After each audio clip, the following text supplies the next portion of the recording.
سلام، امیدوارم که حالتون خوب باشه. این داستان در مورد عشق شاه به کنیزه. یه روز که شاه توی شهر داشته قدم میزده، یه کنیزی رو میبینه و عاشقش میشه. تصمیم میگیره اون کنیز رو بخره و به قصر خودش ببره. اما بعد از مدت کوتاهی کنیز به شدت مریض میشه و شاه که نگران وضعیت اون بوده به جستجوی طبیبان مختلف میپردازه تا یه راهی برای درمان بیماری کنیز پیدا کنه.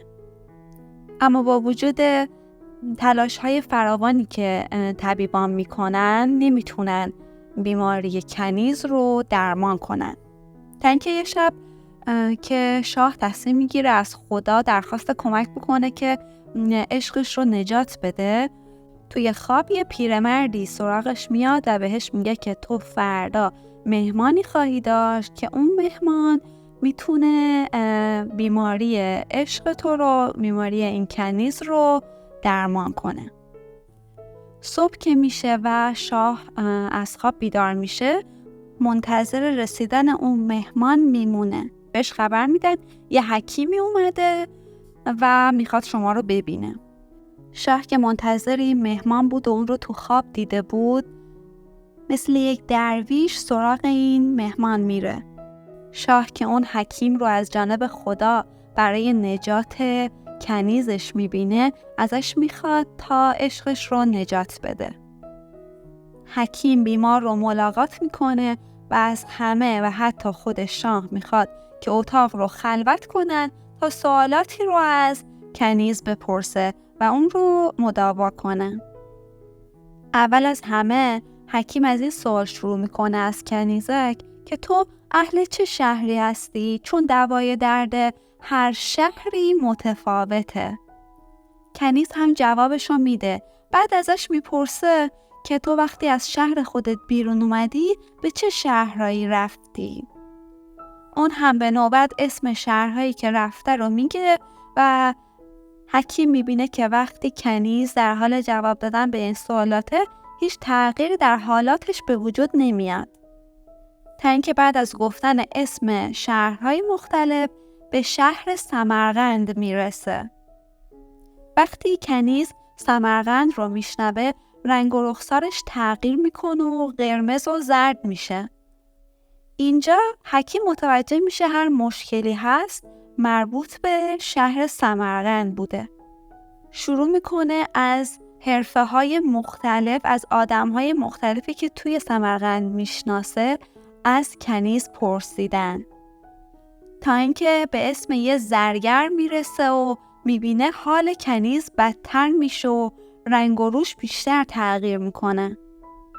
اونجا بود که حکیم متوجه میشه که مشکل اصلی و بیماری که کنیز داره مربوط به اون زرگر توی سمرقند هستش. از اتاق بیمار بیرون میاد و به شاه میگه نگران نباشید و حال کنیز به زودی قرار خوب بشه، ولی یه خواسته ای از شما دارم. تو باید یک زرگری که در شهر سمرقند هست رو پیدا کنی و به قصر خودت بیاری. شاه هم 2 از افرادش رو با طلا و نقره میفرسته تا اونها رو به زرگر بدن و مجبورش کنن که به قصر شاه بیان. بعد که زرگر پیدا میشه و به قصر شاه میاد، شاه متوجه میشه که علت بیماری کنیز عشق بوده که به این زرگر داشته. در واقع وقتی اون رفته بوده سمرقند، اونجا عاشق این زرگر شده بوده و بعد از این که کنیز فروخته میشه به این شهر میاد، از این هجران و دوری که نسبت به عشقش داشته اینجوری مریض میشه. حکیم از شاه میخواد که اگه تو این کنیز رو واقعا دوست داری، باید بهش اجازه بدی که با عشق واقعی خودش که زرگر سمرقندی هستش با اون زندگی کنه. شاه هم میپذیره و ازشون میخواد که توی قصر خودش زندگی کنن. شاه به زرگر دستور میده که توی حمام مخصوصی کار کنه و همونجا به صورت مخفیانه به یکی از دلاک‌های اون حموم دستور میده تا با استفاده از یک زهری که با آهستگی اثر میکنه زرگر رو مسموم کنه. این زهر به شکلی عمل میکرد که زرگر به مرور ضعیف و بیمار بشه. حدود 6 ماه بعد زرگر از شدت بیماری جان خودش رو از دست میده. شاه به خودش فکر کرده بود که این حرکت به صورت هوشمندانه و مخفیانه انجام میشه و کسی از نیت واقعیش مطلع نمیشه. و بعد از اینکه زرگر میمیره، شاه میتونه دوباره با کنیز ازدواج کنه و عشقش رو به دست بیاره. اما از شدت غم و اندوه از دست دادن زرگر، کنیز هم مریض میشه و جون خودش رو از دست میده.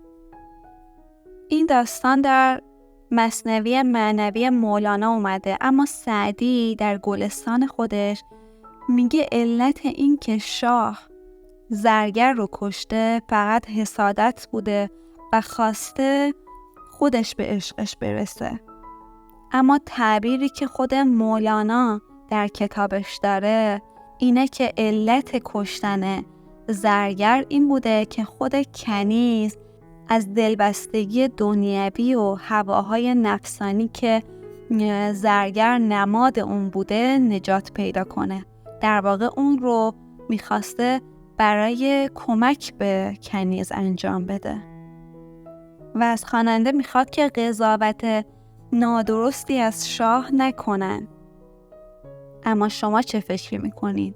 شاه میخواسته کنیز رو از این وابستگی نجات بده یا از سر حسادتش خواسته رقیبش رو از میدون بدر کنه؟